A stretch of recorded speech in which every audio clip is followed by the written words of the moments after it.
Bismillahirrahmanirrahim. Assalamualaikum warahmatullahi wabarakatuh.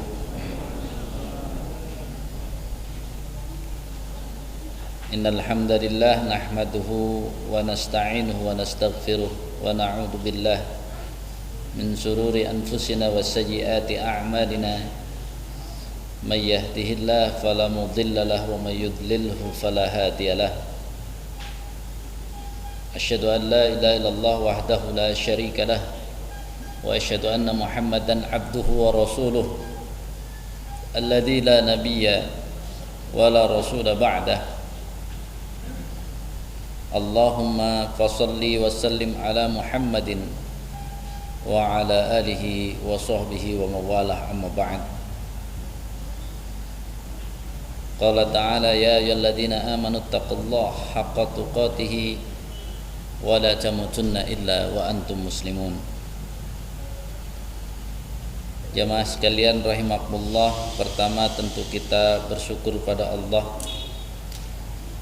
Kalau ingat 2 tahun yang lalu kayaknya corona itu luar biasa, tetapi sekarang sudah biasa-biasa saja. Ketika Allah benar-benar menolong kita, maka seperti hilang begitu saja. Kita kan tidak menyangka, tahu perkiraan kita lama gitu ya. Karena kita sudah seperti Allah tahu kita sudah tidak sanggup, ya akhirnya selesailah sudah. Walaupun belum normal ya. Kalau normalnya nanti kalau kita udah tidak pakai masker. Kan aslinya kita hidup nggak pakai masker ya. Mudah-mudahan juga segera Allah tolong kita.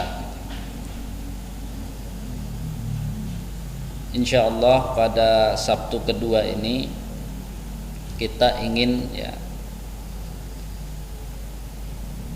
mengkaji tentang apa yang sebenarnya bapak-bapak bisa jadi sudah pernah mendapatkan kajian tentang Riyadhus Shalihin, tapi fokusnya pada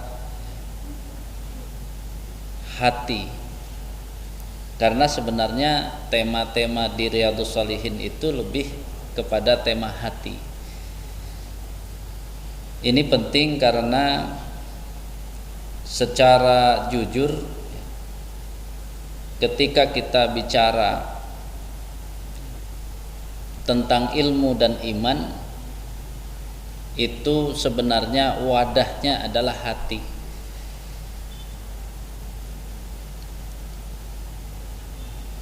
Iman, ilmu, hidayah Allah itu adalah cahaya.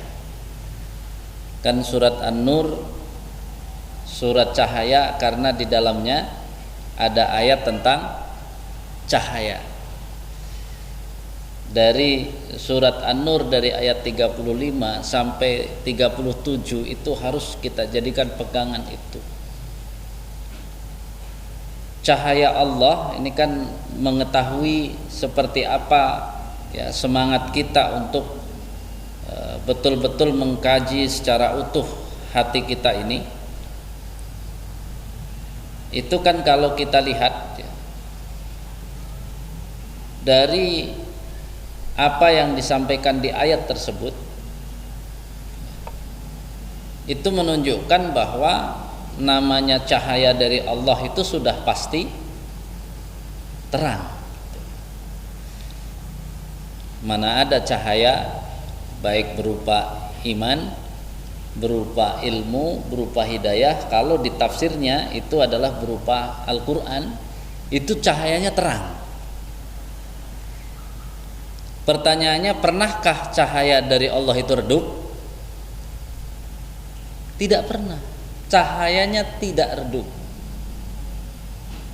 Namun Allah menggambarkan di dalam ayat ini tugas kita itu bukan mempermasalahkan cahayanya terang, cahaya dari Allah sudah pasti terang. Tapi kita adalah bagan-bagannya itu.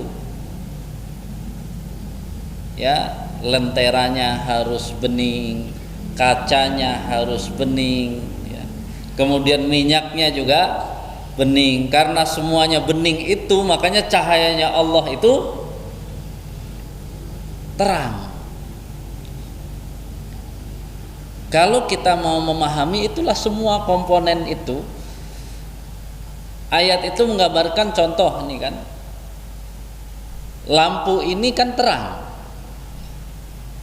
Tetapi ketika semuanya kita buat putih ya, catnya putih, kemudian apa? Lantainya putih, semua putih, lebih terang dari ini atau lebih gelap?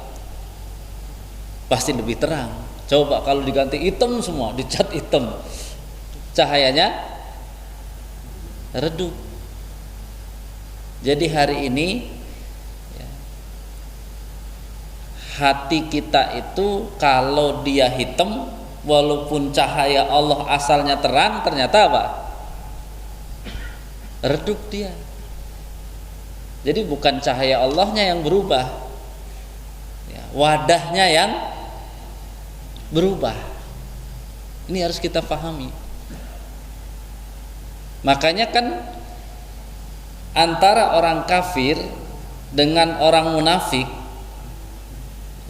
itu kan bedanya di mana? Bedanya kalau orang kafir itu kan cuman karena tertutup saja. Begitu tutupnya lepas, kalau orang kafir itu memang ya baik ya, dia semuanya bening, tiba-tiba Islam langsung apa? Bercahaya dia. Tapi kalau orang munafik bukan tertutup. Bukan tertutup kalau orang munafik, tapi apa? Wadahnya cahaya itu yang dicat hitam. Itu bedanya ya. Hatinya yang dia apa? Dinodai jadi hitam. Kan beda kan? Kalau tadi tertutup di luar saja, begitu dibuka langsung. Kenapa tadi cahayanya nggak bercahaya saat ya menjadi orang kafir? Karena tertutupnya. Begitu tutupnya dibuka langsung bercahaya. Nggak perlu dia apa? Dilap, digosok, nggak perlu.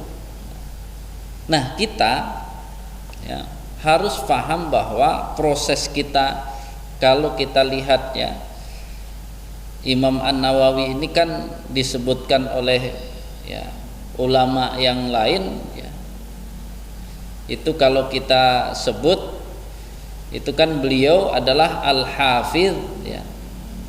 Ini di sini Al-Hafidh Al-Faqih.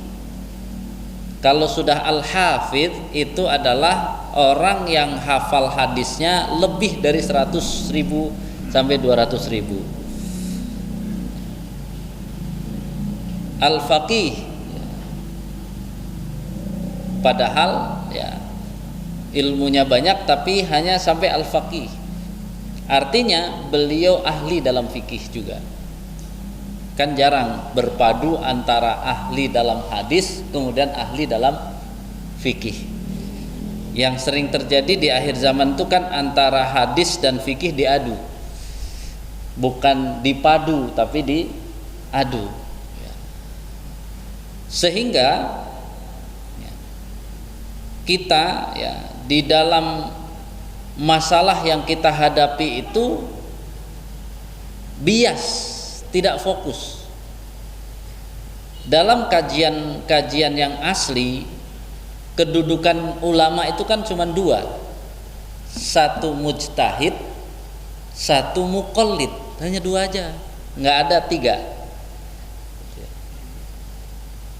Cuman di akhir zaman itu tiba-tiba ada kedudukan bainal mujtahid wal muqallid, seolah-olah ada tempat khusus ya antara mujtahid dan muqallid dengan menyebut muttabi, padahal nggak ada istilah dalam ya kajian-kajian muttabi itu nggak ada. Bedanya apa katanya muqallid sama muttabi? Nah, yang muttabi itu ngerti dalilnya, ngerti ayatnya, ngerti hadisnya.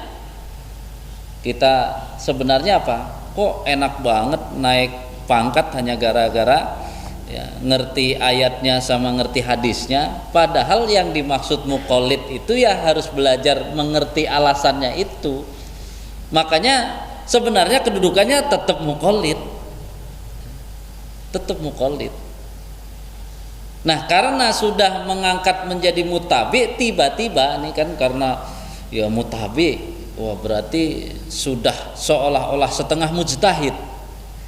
Makanya akhirnya dari ayat Al-Quran, hadis langsung menetapkan hukum. Begitu dikomplain, loh ahli hukum sebelumnya nggak bilang begitu, jawabannya mau ikut Rasul atau ikut ulama. Kan jadi muter-muter nih. Jadi sebenarnya yang salah kenapa dia ya tidak jujur bahwa kedudukan dia muqallid. Yang dilarang kan bukan muqallid, Pak. Yang dilarang itu taklid buta. Jadi yang dilarang itu taklid buta. Karena kalau di sini ya dengan al-faqih kemudian ditambah dengan kalimat asy-Syafi'i berarti apa? Imam An-Nawawi walaupun al-hafidh, hafal hadisnya di atas 100.000 200.000 ya, bukan hafal biasanya kalau sudah al-hafidh bukan hanya hafal matannya saja, bukan, hafal semuanya dari annya sampai rawahunya. Ya kan kalau ulama disebut al-hafidh begitu. Nah, tetapi apa? Muqallid banyak ya tentang bagaimana menghukumi, mengikuti tata cara ijtihadnya Imam Syafi'i. Ya kan kita hidup di akhir zaman begini, kalau ada yang sebut, saya sudah bukan muqallid, saya akan bilang bohong kalau bukan muqallid. Masa sekarang mau jadi ya mujtahid? Kalaulah mujtahid paling ijtihadnya 1-2 masalah, bukan apa? Seluruh masalah, karena masalah dalam agama kan sudah selesai. Mujtahid yang diakui oleh siapapun ya 4 itu. Ada tambahan berapa, tapi yang pokok ada 4 itu.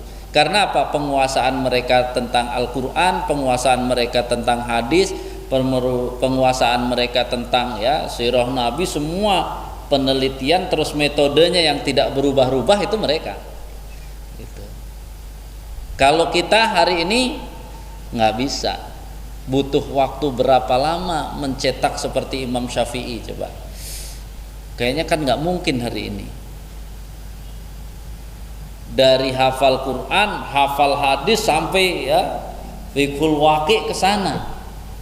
Sekarang pelajaran aja ya, banyak nganggurnya daripada ya sekolah itu, coba banyak main-mainnya daripada ya, belajar sesungguhnya. Nah, kita bedah pelan-pelan. Saya pernah membedah tentang ya bab yang pertama tentang ikhlas itu. Tapi ya saya ingin kita paham secara utuh. Ikhlas itu berarti kan dari kata kholaso, artinya suci. Sebenarnya ikhlas itu mengembalikan keadaan hati kita seperti ketika Allah beri. Itu karena asalnya hati yang ikhlas itu dimiliki oleh anak-anak. Hati yang ikhlas, mereka kan masih apa? Nggak ada kepentingan yang dominan. Ya beda sih kalau anak sekarang, karena sudah ya banyak sekali kepentingan dan keinginan, ikhlasnya aja susah. Jadi suruh ngaji mau dia kalau boleh pinjem handphone. Jadi udah dia aja saat ini keikhlasannya sudah apa? Udah terkikis pelan-pelan. Tapi ketika kita bicara ikhlas itu Pak, itu sebenarnya biar kembali kepada keadaan aslinya. Asli hati kita bening atau kotor? Bening. Jadi coba balikan dulu ke situ. Menyadari bahwa asli hati saya bening, bersih. Latihannya sebenarnya pada proses ketika kita melakukan amal sholih, maka tujuan-tujuan yang selain Allah tujuan-tujuan yang ada dunianya itu yang harus kita benar-benar tahan. Jangan sampai dia lebih dulu ada. Yang lebih dulu ada adalah Allahnya. Bahkan nanti kalau diadu antara ya, memilih sesuatu yang dari Allah atau dunianya, dia akan pilih yang dari Allahnya. Jadi latihannya itu. Namun ikhlas ini ya menarik nanti ketika ikhlas ini, setelah ikhlas nanti tobat. Apa bedanya? Kan ikhlas berarti hatinya biar bersih, Ustadz. Kenapa harus ada tobat? Kalau ikhlas itu keadaan hati kita. Nah, sedangkan tobat itu nanti dosa-dosa atau noda-noda yang nempel kepada hati kita juga harus dibersihkan. Kalau tadi kan kalau ikhlas itu ya sesuatu yang selalu kita lakukan, akan kita lakukan gitu ya. Itu kan urusannya dengan niat, dan poros niat adalah ikhlas, adalah membersihkan dari kepentingan-kepentingan dunia. Pokoknya harus kepentingan akhirat dominan, kepentingan Allah dominan. Kalaulah ada dunia, itu dunia kita anggap hanya sekedar apa? Ya bahasa orang dulu kan apa? Kalau nanam padi ada rumputnya ya, itu cuma rumput saja. Tapi kan rumput tuh kadang-kadang harus dibersihkan. Bukan padinya kan yang dibersihkan, yang dicabutin, tapi yang dicabutin adalah rumputnya. Itu berbeda. Jadi kalau posisi ikhlas ke situ, posisi tobat adalah benar-benar diperiksa mana yang ada nodanya. Karena tobat itu untuk membersihkan noda-nodanya. Targetnya biar apa? Sudah punya keikhlasan, kembali kepada tadi ya, sifat hati yang bening tadi. Sekarang giliran noda-nodanya dibersihkan. Cuma dua posisi ini Pak, itu nanti kasusnya sering seperti orang lupa mencari kacamata yang ada di atas, apa ini biasanya ya, di atas ini sering kan orang nyari kacamata ke sana kemari, padahal kacamatanya ada di atas kepalanya. Kan nyarinya gimana asalnya? Nyarinya gimana? Di atas kepalanya itu. Ketika hati kita terus ya diikhlaskan tadi, dia seperti cermin. Jadi dia apa? Ya kan nyari kacamata yang di atas ini kan paling mudah kalau bercermin, langsung ketemu. Ini kadang-kadang kalau nanya yang di rumah juga mereka senyum, biarin aja dikerjain gitu ya. Ya belum tentu itu nanya sekitarnya mana kacamata, nggak tahu gitu. Padahal dia tahu gitu ya.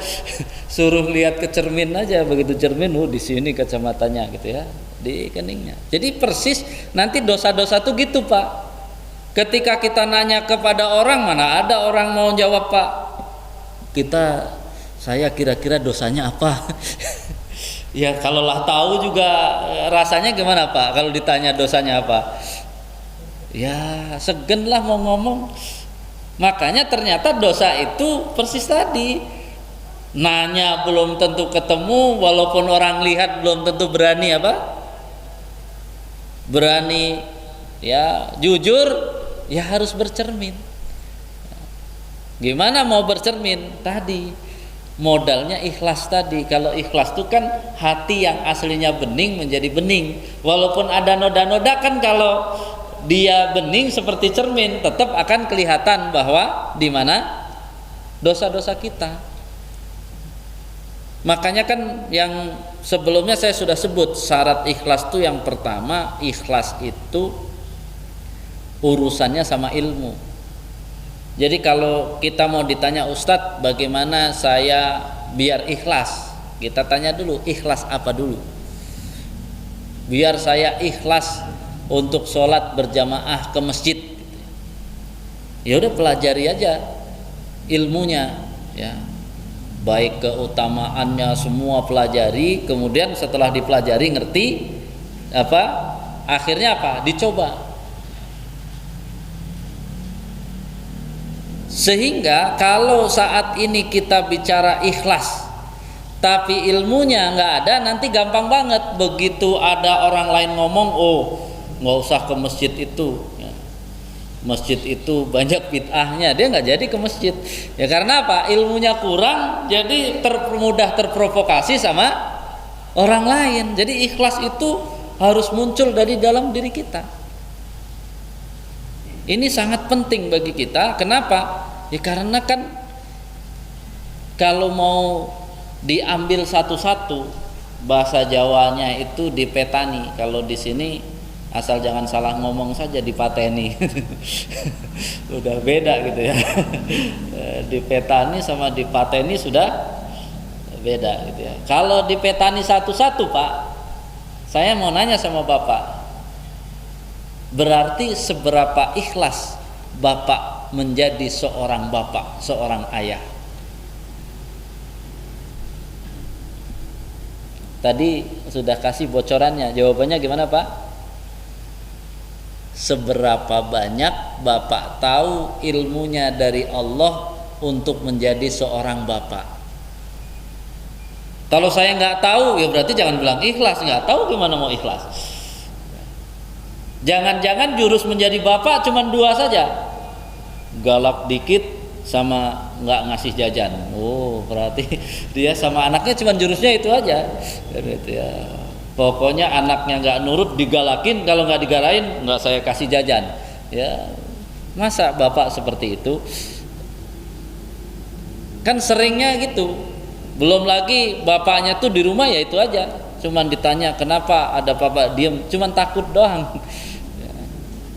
Jadi ini kan PR. Jadi ketika kita sudah bicara ikhlas hari ini, maka tugas kita benar-benar harus di-list. Saya ikhlas sebagai bapak, langsung checklist. Saya harus banyak tahu tuh ayat-ayat Al-Quran tentang bapak, hadis-hadis tentang bapak, hukum menjadi bapak, itu harus tahu. Makin banyak ilmunya, makin ikhlas menjadi bapak. Makin kurang ilmunya, berarti kurang ikhlas menjadi bapak. Menjadi suami, banyak banget Pak. Apalagi kalau bapak saat ini umurnya sudah punya cucu. Wah, bapak harus jadi Nabi Ibrahim. Karena kakek yang sukses dalam Al-Quran adalah Nabi Ibrahim. Semangat Pak Ustadz, istrinya lebih dari satu katanya. Semangatnya cuman istrinya lebih dari satu doang, bukan itunya. Jadi mentang-mentang Nabi Ibrahim boleh tuh jadi kakek Nabi Ibrahim gitu ya. Yang diingat cuman apa? Istrinya dua gitu. Jadi bukan status istrinya dua, tapi menjadi kakek yang sukses. Lihat bagaimana kesuksesan Nabi Ibrahim. Ya, itu satu keluarga yang nanti kalau disebut oleh putra Nabi Yakub, itu kan ketika ditanya ma ta'buduna min ba'di, itu kan langsung naik dia, na'budu ilahaka wa ilaha abaika. Jadi dikenal betul siapa kakeknya itu. Jangan kamu kenal kakek kamu, kenal. Gimana kakek kamu? Pokoknya galak banget. Ya kenal galaknya doang gitu ya, bukan kenal keimanannya. Jadi waktu bapak harus benar-benar serius, karena hari ini kalau sudah bicara ilmu, kita menggunakan satu syairnya Imam Syafi'i saja kita harus malu. Kan Imam Syafi'i mengatakannya di syairnya kan apa? Malam yaduk murrat ta'allumi sa'atan, siapa yang belum pernah merasakan pahitnya mencari ilmu walaupun sesaat. Pak, kalau ngaji ke Masjid Al-Hidayah ingin materinya yang pahit atau yang asik? Ayo. Kan tinggal ditanya kan, yang asik, menyenangkan, menyegarkan atau yang pahit? Biasanya kalau ditanya secara umum, kalau ini kan beda, ini mah yang sudah biasa ngaji. Kalau ditanya secara umum, pengennya yang enak-enak, asik-asik atau yang pahit? Padahal kalau ditanya katanya ikut madhab Imam siapa? Imam Syafi'i. Padahal Imam Syafi'i mengatakan malam yazuk murrat ta'allumi sa'atan tajarra'a dzullal jahli tula hayatihi. Pantas saja kita ini pada kesakitan seumur hidupnya dalam kebodohan. Ketika kita sudah lama ngaji, pas disuruh presentasi tentang ikhlas kan masih bingung. Gimana tuh ikhlas ya? Ya gak tahu gimana ya ikhlas. Pokoknya ikhlas yang tahu hanya Allah dah. Ya kalau ikhlas yang tahu hanya Allah abstrak, berarti ada yang ikhlas nggak? Nggak ada, nanti nggak ada yang ikhlas. Enak banget beragama nggak jelas. Kan kita pertanyaannya, Islam itu jelas atau nggak jelas? Berarti cara untuk ikhlas kan harus diperjelas, Pak. Jangan biasakan apa? Ya Ustadz juga nggak tahu, yang tahu Allah. Iya, tapi kan kita harus apa? Poin pertama tadi, ya, kenapa Rasulullah gampang ikhlas? Rasulullah banyak tahu. Kan pernah kita buka, misalnya gini, yang sering terjadi, ya. Nah, mudah-mudahan ingat nih, saya saya ulang saja. Bapak punya kawan hutang 10 juta, mau bayar tadi sore, ternyata dia WA, mohon maaf ya Pak ya, ternyata nggak jadi, saya mau bayar hutang saya 10 juta. Rasanya gimana? Mau ikhlas? Sementara nanti kalau dibayar, mau bayar ini, bayaran anak kemarin belum, ini belum ya. Tapi WA-nya menyenangkan. Gimana biar ikhlas, Pak? Kan nggak bisa kan? Kita tuh sering pengen ikhlas, tapi begitu ada masalah diem. Gimana mau ikhlas? Gara-gara ngaji ya, kalau ikhlas kan sabar aja Pak Ustadz, kita ikhlas. Ya nggak bisa. Tetap aja gondoknya nggak ya hilang-hilang.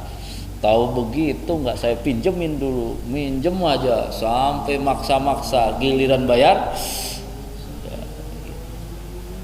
Padahal kan kalau pakai teori satu tadi, berarti kalau saya masih belum paham, tinggal buka tafsir Ibnu Katsir saja, surat Al-Baqarah ayat 280 kan. Waduh, saya kok ini kawan saya katanya nggak punya uang, mau bayar hutang nggak jadi.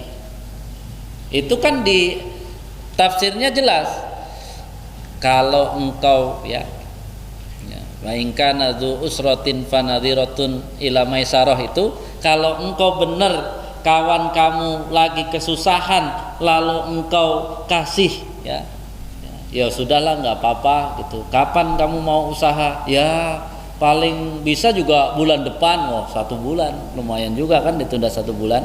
Tapi kata Ibnu Katsir kan apa?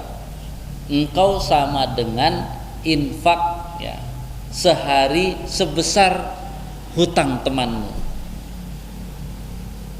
Jadi kalau hutangnya 10 juta ditunda sebulan, berarti kita punya pahala infak berapa, Pak? Berapa? 30 kali 10 juta berapa? 300 juta. Memang ada yang saya mau infak 300 juta gitu Pak Anton? Belum ada kan? Ini saya mumpung dapat 300 juta saya infakkan. Berat juga. Tapi gara-gara menunda orang yang benar-benar kesusahan, ya udah bayar sebulan, kita sama dengan infak 300 juta. Begitu tahu ilmunya, gondok nggak? Ternyata banyak juga gitu. Jangan-jangan saking asiknya, mudah-mudahan bulan depan mundur lagi gitu ya, biar masih ada gitu saya pahala infak ya. Ini kasusnya Pak, kalau ternyata setahun ya nunda terus gimana?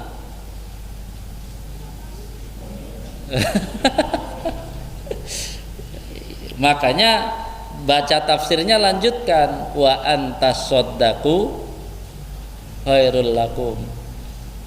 Ustadz ya, daripada saya ikhlaskan, mendingan kan kata Ustadz ya setiap hari saya kayak infak 10 juta ya biarin aja lah sampai nanti. Nah itu kalau nafsirin sendiri kayak gitu ya.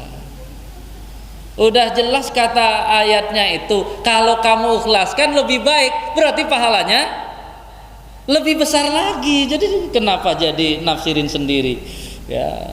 Gara itu kan belajarnya masih separuh. Berarti kalau suka ngotot kan ngotot, ya Pak Ustadz kenapa kamu udah 2 tahun kawan kamu nggak bisa bayar hutang apa, nggak diikhlasin saja. Lah kata Pak Ustadz kan biar pahalanya tiap hari ya Pak. Tadi sebesar infaknya Pak Ustadz, kamu ngajinya sepotong, harusnya ngaji lagi bahwa kalau diinfakkan, disodakohkan lebih baik, berarti pahalanya lebih besar lagi dari yang cuman sehari ya 10 juta. Nah lihat, keikhlasan itu berarti apa? Syarat yang keduanya harus selalu bertambah ketika muncul masalah. Harus bertambah apanya? Ilmunya. Selama ini hidup Bapak sudah sumpok stres karena begitu ada masalah bukan nambah ilmu, pengen cari solusi aja. Ya gini mana solusinya, kagak ada. Orang dia nggak nimba ilmu, konsultasi doang. Padahal kan ketika awalnya ikhlas, begitu ada masalah kita harus suzon, Allah nyuruh kita nambah ilmu lagi. Begitu dapat ilmunya ternyata nggak masalah, terbentur masalah lagi, berarti apa? Nambah ilmunya lagi, terus saja. Makanya sebenarnya kalau yang semangat ngaji kemudian melihat masalah kawannya melakukan tidak sama dengan yang dia kaji, bukan dia ribut sama kawannya, sebenarnya harusnya dia apa? Nemu masalah, nambah ilmu lagi. Kok ada yang begitu? Ya dia nambah ilmu lagi, begitu lihat lagi beda lagi, harus apa? Ini kan enggak, akhirnya ilmunya tertutup segitu, jadi enggak ikhlas ya, enggak ikhlas. Lama-lama pusing karena begitu banyak ngaji malah banyak ngurusin tetangga daripada ngurusin dia sendiri ya kan. Repot kan. Ini kan PR besar, bahwa bicara ikhlas tadi ya, pokoknya kalau sudah bicara ikhlas, sampaikan kepada anak kamu, kalau mau bicara ikhlas kamu bicara ilmu. Kamu mau jadi apa kan itu ya, mau jadi ini, nah, kamu harus lulus. Kalau kita hidup di zaman ya Khalifah Umar bin Khattab, kamu pengen dagang nggak ngerti fikihnya, nggak ngerti, ditangkap kamu sama Umar bin Khattab. Ditangkap, suruh, bukan dipenjara, disuruh belajar dulu sampai lulus. Ini kan yang ada ustadznya memberitahu itu dagangnya nggak bener Pak, malah ustadznya yang di apa? Oh, jangan undang ustadz itu, masa nyalahin. Jadi kasihan amat gitu ya. Memang bener juga ya, kalau punya kekuasaan seperti Umar bin Khattab nggak usah tanya-tanya, kamu tutup tokonya, kamu ya saya tangkap, kamu belajar.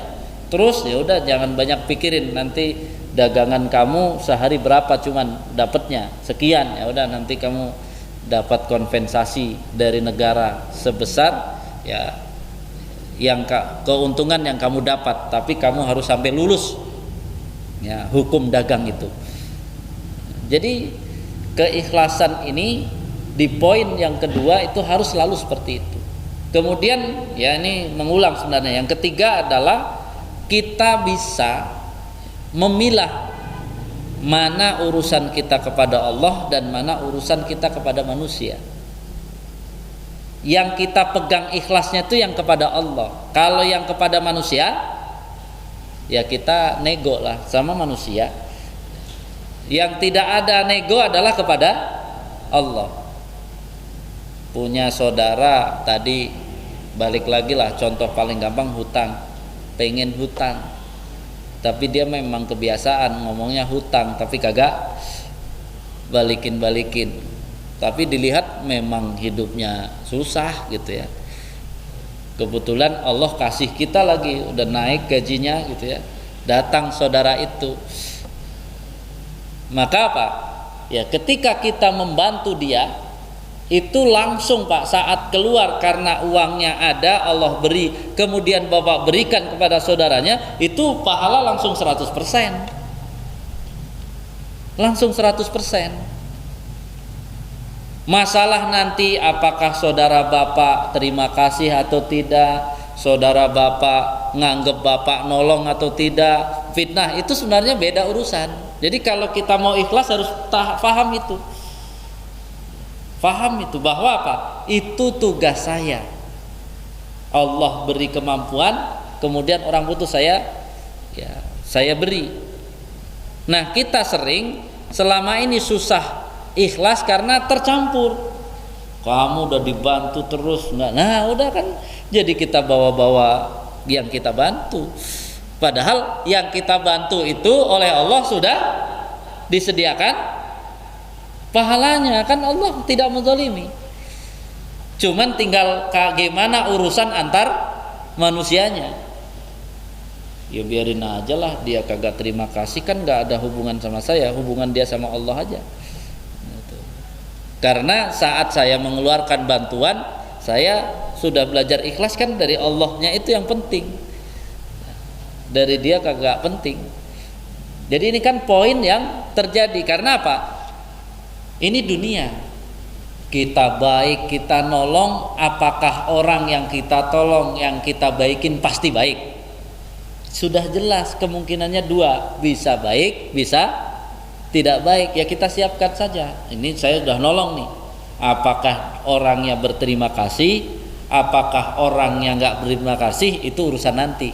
Urusan saya nolong dulu. Itu harus bisa Pak. Setiap amal itu harus tadi. Makanya kan ketika kita ke masjid fokus, saya ke masjid mau apa? Mau melaksanakan sholat, sudah fokus. Ya, masalah nanti kanan kiri ada yang nggak sesuai, itu sabar dulu. Udah. Kan ini urusan saya dulu. Ya. Nanti tinggal apa? Ya sampaikan ke DKM, kok banyak yang sholatnya begini belum benar. Nah nanti tinggal DKM apa? Oh kalau gitu kita datangkan yang mengajar untuk belajar, kan enak jadinya. Karena kalau sudah sama-sama jamaah saling berbalas pantun, keren kan kalau sebenarnya itu kan kacau, nggak selesai. Namanya juga berbalas pantun, ada selesainya nggak? Itu kalau nggak di stop nggak selesai itu berbalas pantun namanya. Kenapa kita sebut berbalas pantun Pak? Kalau antar jamaah kenapa kita sebut berbalas pantun? Ya karena cuman berpantun saja. Ya, kan tidak sedang diskusi tentang dasar-dasar ilmu, ya kayak pantun saja jadinya. Ya ribut yang nggak akan ada selesainya. Kalau yang berdasarkan ilmu kan ada mentoknya. Oh, mentoknya di sini. Ya sudah selesai. Ketika urusan antar jamaah yang nggak pakai ilmu, bawa-bawa golok, jadi nggak selesai urusannya.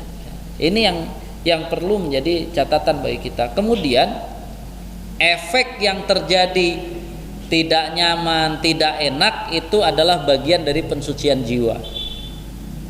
Bagian dari pensucian jiwa. Jadi kita biasa kan Rasulullah sehebat itu nolong orangnya ya kurang ajar ada gitu ya.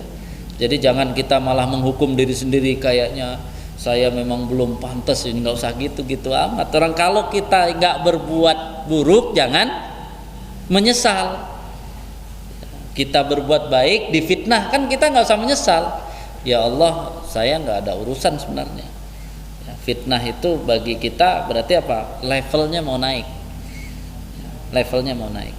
Nah kemudian yang jangan lupa, yang saya suka ingatkan adalah terus minta kepada Allah untuk ikhlas itu. Karena Rasulullah SAW dalam dzikir pagi petang itu selalu menyebut ikhlas itu. Kalau pagi asbahna ala fitratil Islam wa ala kalimatil ikhlas. Kalau sore amsayna ala fitratil Islam wa ala kalimatil ikhlas. Rasulullah sebenarnya kalau beramal ikhlas nggak Pak? Udah beramal ikhlas tapi masih minta ikhlas 2 kali sehari. Kalau kita beramal sudah ikhlas belum ya? berapa kali sehari kita minta? Ya masalah lagi, ternyata di poin ini kita ya belum sadar juga minta ikhlas itu. Nah sehingga begitu kita sudah memposisikan cara ikhlas yang seperti tadi, maka kita akan bisa melihat hadis-hadisnya itu sebenarnya memberi semangat kita. Jadi hadis-hadis ikhlas dalam Riyadhus Shalihin, kalau di rumah nanti punya Riyadhus Shalihin baca. Saya di sini mengambil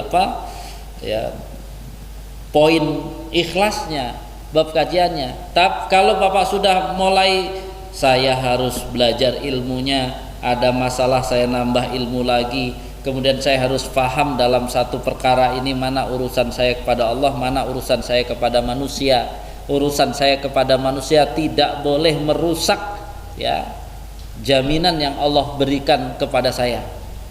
Saya nggak mau. Makanya kan apa? Kamu udah ditolong dari dulu, habis nanti kalau Allah kan udah kamu udah nggak jadi ya, saya kasih kata Allah, selesai kita. Makanya nggak usah bawa-bawa ya, ketika itu nggak usah marah, oh dia nggak terima kasih, biarin aja lah gitu. Yang penting saya dapat balasan dari Allah, sudah aman gitu ya. Cuman dia nggak terima kasih sama saya aja nggak ada masalah. Yang penting saya nggak mau balasan dari Allah rusak gara-gara ya melayani yang tidak berterima kasih. Ini gambaran. Nah sehingga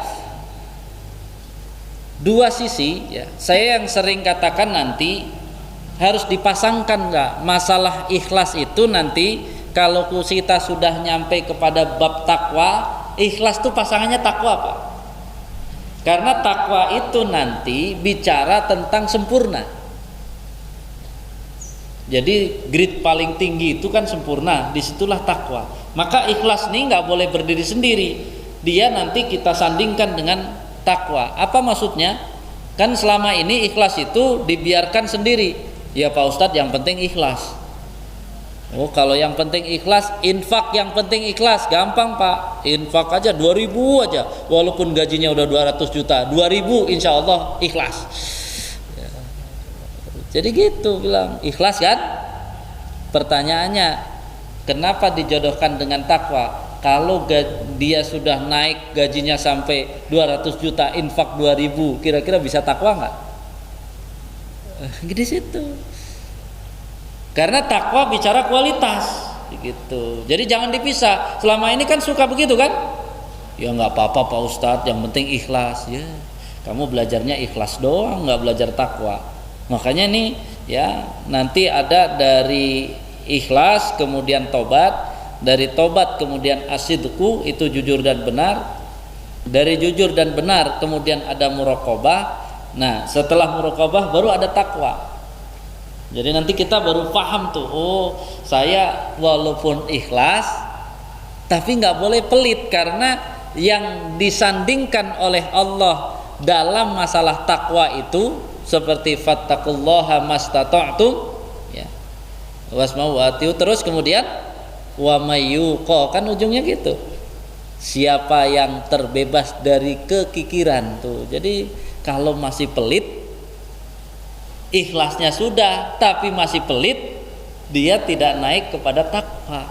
Padahal waktu kajian kita sebelumnya, kita ibadah untuk takwa, kita memberi manfaat kepada orang untuk bertakwa. Nah, makanya jangan dipisah. Ini kita kan sering kajiannya ikhlas, habis itu udah gitu. Yang penting udah tahu ikhlas. Katanya innamal a'malu binniyat, kalau udah ikhlas udah aman. Ya pelit banget. Dia memang aman ikhlasnya, tapi takwanya belum dapat.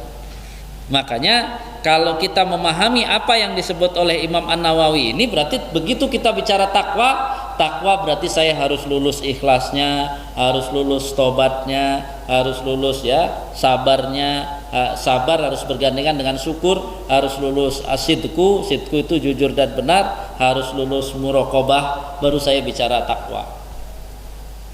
Kita kan setiap Ramadan bicara takwa, tapi ikhlas nggak paham, ini kan nggak nyambung-nyambung Pak.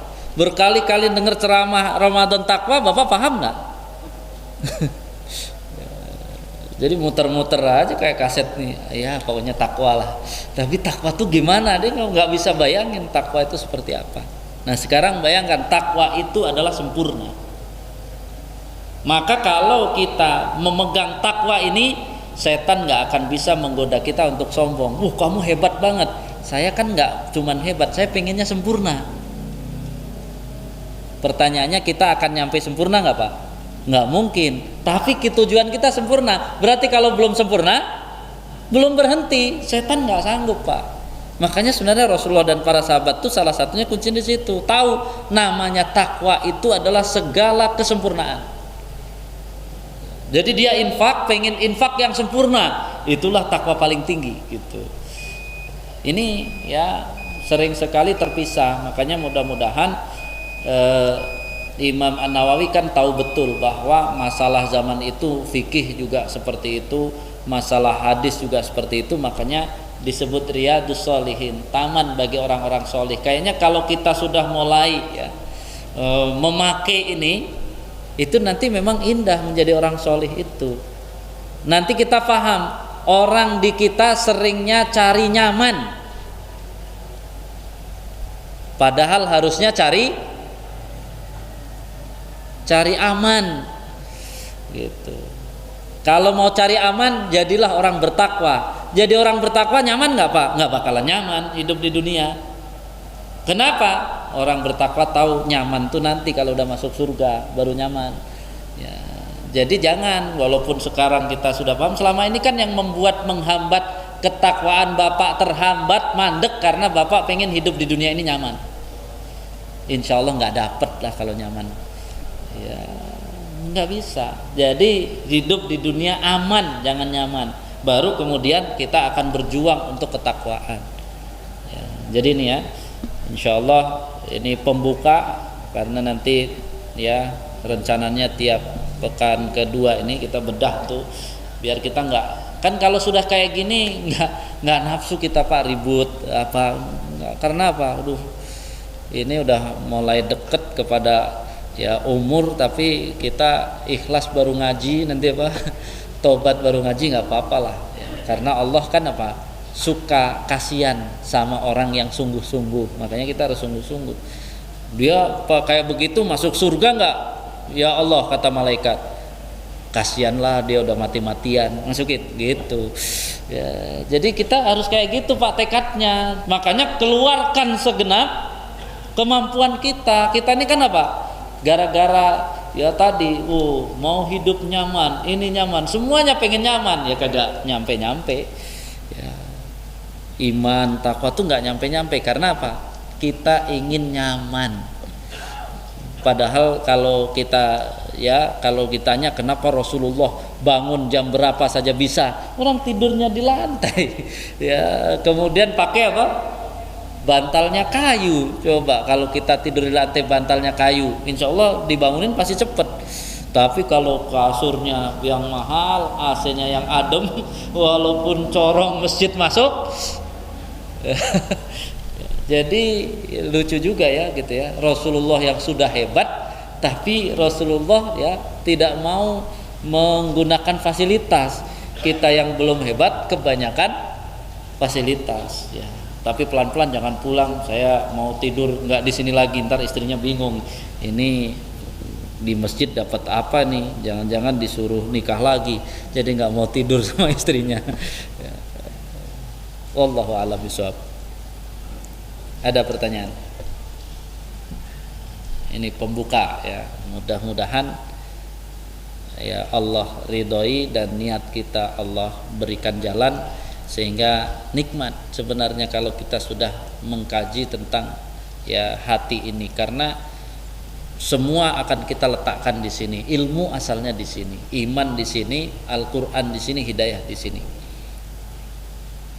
Kalau tidak ada, mudah-mudahan bukan bingung, mudah-mudahan mulai menyiapkan diri untuk serius ya dalam ya memproses hati ini, sehingga nanti ilmu-ilmu dari ustadz yang lain itu gampang kita cerna, karena peta diri kita sudah mulai kita pilah. Selama ini kan pusing gitu, artinya apa, kita tidak pernah menata hati kita, sehingga apa, semua masuk di satu tempat. Ibaratnya rumah kita ya, minyak goreng di situ, sabun di situ, baju di situ. Begitu mau nyari setengah mati itu. Kalau ditanya, Pak ini apa, pusing aja Pak, nggak tahu pokoknya. Ya, nanya Pak Ustadz aja. Jadi nanya Pak Ustadz ya boleh, tapi kan ya harus mulai belajar. Bedakan antara ikut kajian dan belajar. Kalau ikut kajian mah enak Pak, datang dengerin terus itu ikut kajian. Bapak tekadnya kalau memang ikut madhab Syafi'i jangan ikut kajian. Saya harus berpahit-pahit untuk belajar. Gitu ya. Belajar tuh tadi, wah saya mulai ngerti, saya mulai praktek. Karena nanti ya sebagai semangat kita, namanya ilmu menurut takwa itu kalau sudah dikerjakan Pak. Jadi kalau ditanya jamaah masjid Al Hidayah BCV, siapa yang sudah punya ilmu sholat berjamaah di masjid, yang ngerti teorinya dan sudah berjamaah di masjid. Kalau belum, menurut takwa belum punya ilmu. Saya tahu kok sholat 5 waktu, pernah ini ke masjidnya enggak, itu belum dianggap punya ilmu. Coba bayangkan kalau udah takwa itu kan bicara sempurna. Ya, kalau udah bisa sempurna, makanya insya Allah kalau para jamaah sudah tekadnya takwa ya seperti sahabat Nabi itu, apa saja yang kurang dia akan terus dan terus semangat. Demikian, mudah-mudahan ya Allah menyinari hati kita sebagaimana Allah menyinari bumi ini dengan sinar matahari dan rembulan. Dan Allah wa iyyakum ajmain, kurang lebihnya mohon maaf. Subhanaka Allahumma wa bihamdika asyhadu an la ilaha illa anta astaghfiruka wa atubu ilaik. Assalamualaikum warahmatullahi wabarakatuh.